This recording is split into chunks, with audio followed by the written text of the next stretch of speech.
Hello, and welcome back to Crit and Crit. I'm Sint. And I'm Axion. That's a dead, but oh, it's not dead. And we are continuing our discussion of Brandon Sanderson's Mistborn: The Final Empire while we play through The Legend of Zelda: Oracle of Seasons, and that moth is wrecking your day. Yeah, he's not in a good mood.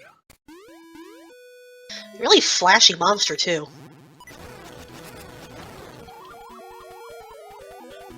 Okay. Hey, there's a heart for you!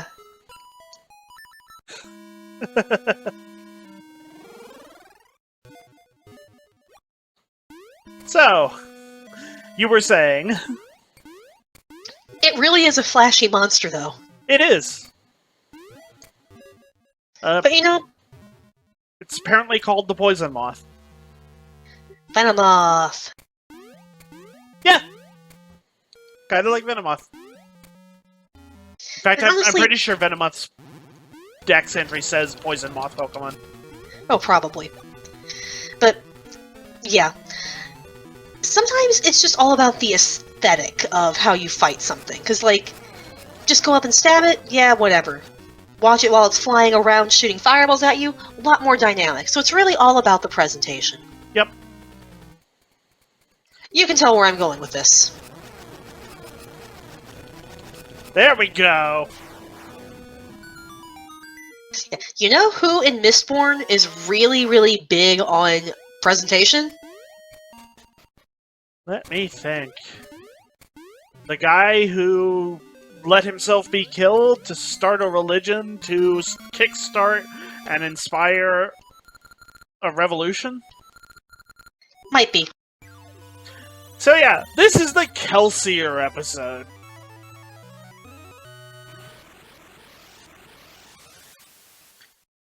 I've actually been looking forward to this one. I think Kelsier might be a fan of Depeche Mode. Why is that? Personal Jesus.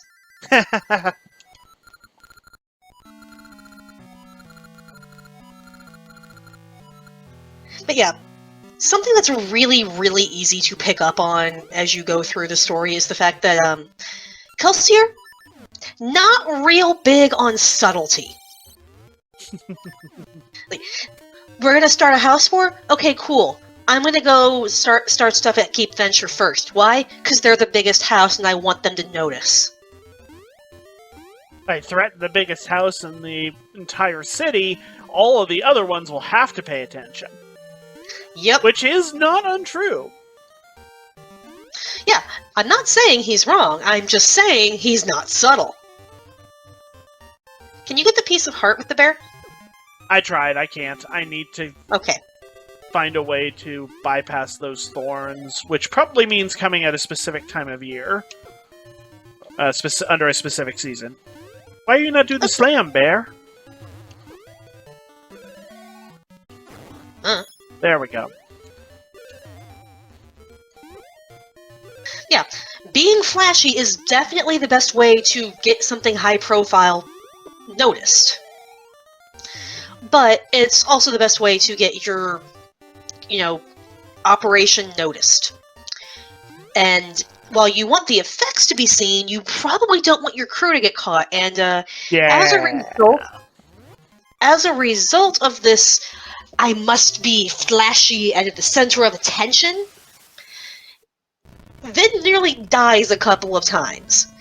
Granted, it's because Vin insists on tagging along. But still. Let's see if I can acquire any of these ones now that I can jump.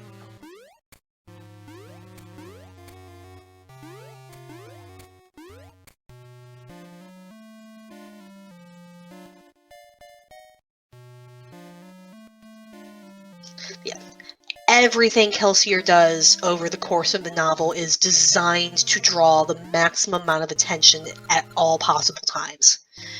Like, when he's helping recruit people, he's showing off that, look, I escaped the unescapable prison. He's showing off his Mistborn powers. He's doing all sorts of things.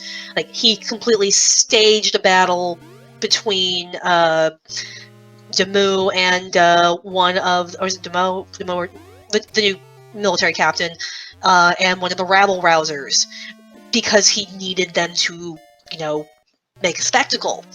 And then he specifically told them, hey, let's go send a couple people to nearby towns so they can tell people that this happened, because I need people to know this is happening. Yep. Like, it's to the point that most of his crew actually has to ask him, are you sure this isn't just about your ego? Which was apparently a thing before he became a Mistborn. And they think has just gotten worse because he's a Mistborn now.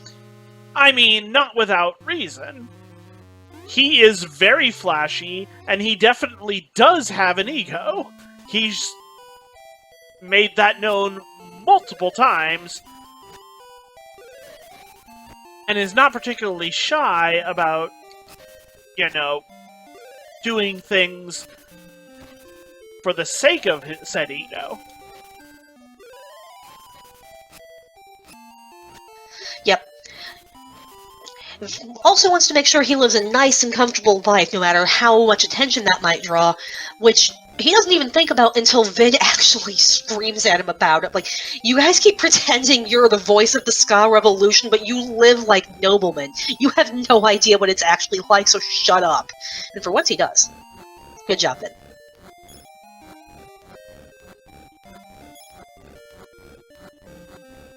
Kelsier is not completely devoid of wisdom. But, yeah, he makes sure that he is seen, just as a Mistborn breaking into places because, well, people are going to assume it's another noble house stirring up trouble. No one's going to assume it's a Ska because that's illegal. They would have been killed. And, well, even before his plan takes full effect, he doesn't do things by halves. Like when he... first he has... After Marsh gets, they think, caught and killed by the Inquisitors, not knowing he's been, recruited, because Kelsier did not wait to confirm the information, just jumped to conclusions and did things. As he does. He goes to the place that he knows is going to hurt the Lord Ruler the most, and effectively destroys the Pits of Halfshin. Which, predictably, cheeses off the Lord Ruler like he's a rusty fondue pot.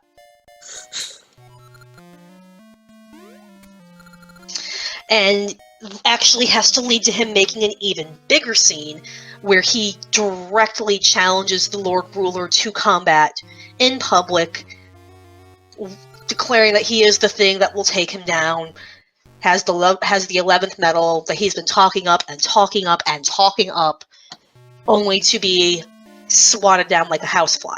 Yep.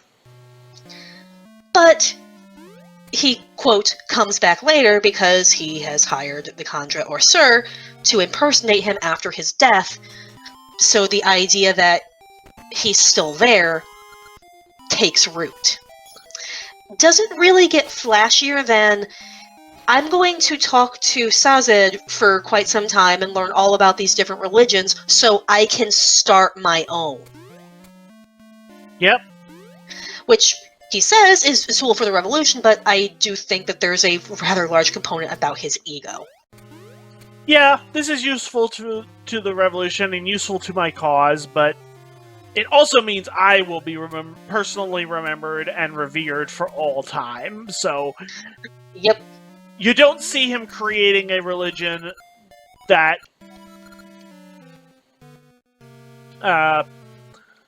doesn't focus around an individual, that is centered on the universal public good, that is not about elevating one singular individual's importance. No, he makes a religion that is all about himself and how he's unkillable, and how he came back from being slain by the Lord Ruler. And while this is something that is pretty necessary for the revolution to take off, because, well, the Ska don't have a whole lot in the way of sources of hope, which is something that Sazed notes is a very most of the religions that he has studied. Symbols are incredibly important to this kind of thing, and it's kind of what has led the Lord Ruler to have so much power for so long, the metallic arts aside. Even if he's not there, his reputation and the fact that he's a symbol of stuff. Okay, I guess you're dating this hooded person now. Yep, she can unlock doors for me. That's nice. That's a really stupid date. Link is a very simple guy. Pottery barn picture here. That will never not be funny to me. It's just the expression on the cosplayer's face just makes it so much better. Oh, yes. But, yeah. So, Kelsier was doing this so he could become a symbol. Because you can't kill a symbol. You can make it less popular, but a symbol is kind of an abstract concept. You can't actually get rid of it. And this is why it's so important that the rest of the Inquisitors, except for Marsh, are dead by the end of the story, because that means the Lord Ruler is no longer going to be able to... There was a locked door up there. Did you mean to walk past it? Yeah, I'm checking this out first. Okay. That means no one is going to be in a position to enforce the Lord Ruler's religion. Marsh certainly isn't going to do it. Yep. So the Lord Ruler no longer gets to be a symbol. Or he has to be a symbol through his own inertia, and with no one actually enforcing anything to do with that, how long do you think that's going to last? Doubly so with him actually being dead, which kind of puts a kink in his existing religion, because so much of it was based upon the fact that he had been around for so long and held so much unquestioned power.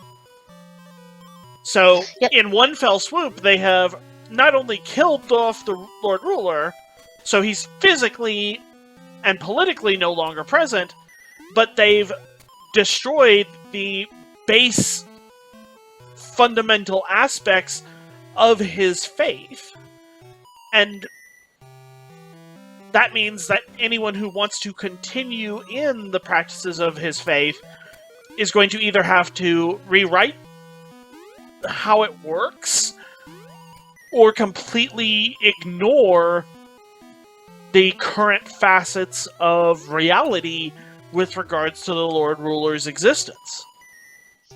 Yep. Yeah, how fast do you think most religions would collapse if there wasn't any sort of, public figure to remind you of the tenets and punishments?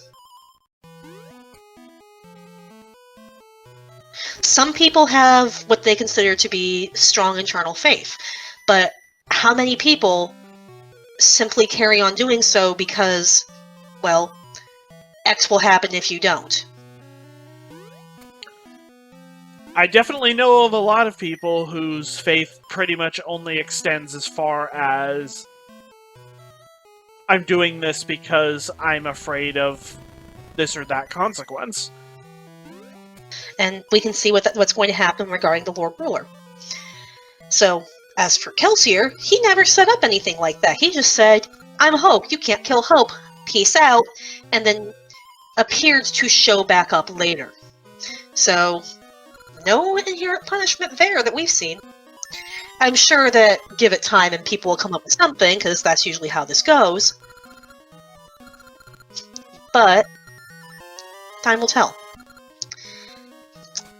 So, if you're going to challenge the God Emperor, you need to DIY your own Messiah.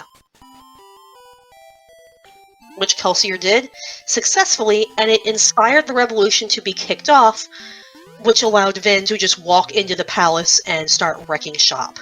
Yep. And there's a very limited number of people who could have pulled that off. And even Kelsier, one, had to do a lot of preparation in advance to make for that to be able to work. And two, needed basically the specific group of allies that he had to pull it off. Yep.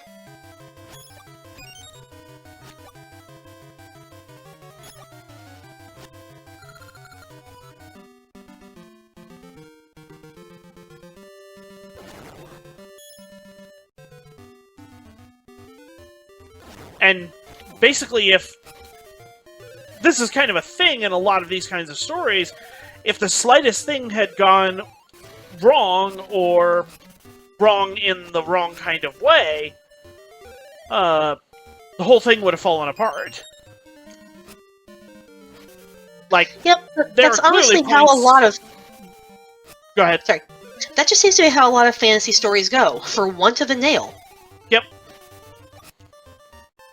And honestly, I kind of like that, because planning in reality can only get you so far. So much of life is random chance, and your ability to read a situation and turn that situation into whatever you can work with. They were going up against impossible odds, so I like the fact that it was so...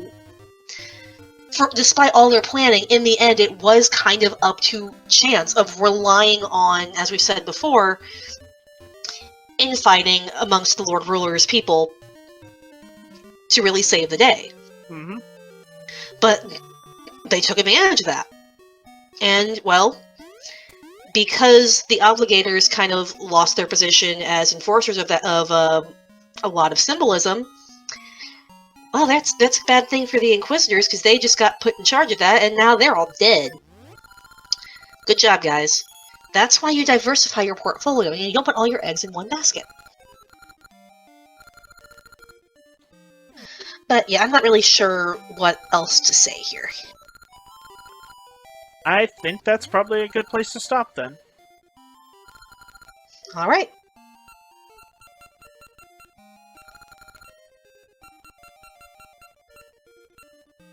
How do I get to the next page?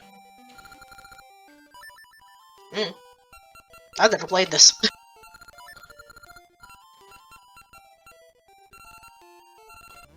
Up there it goes.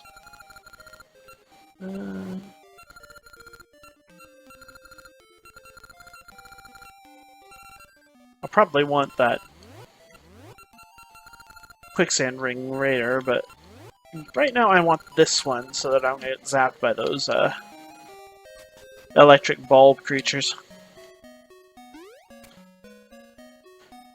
Alright, then we will continue from here next time. See y'all then.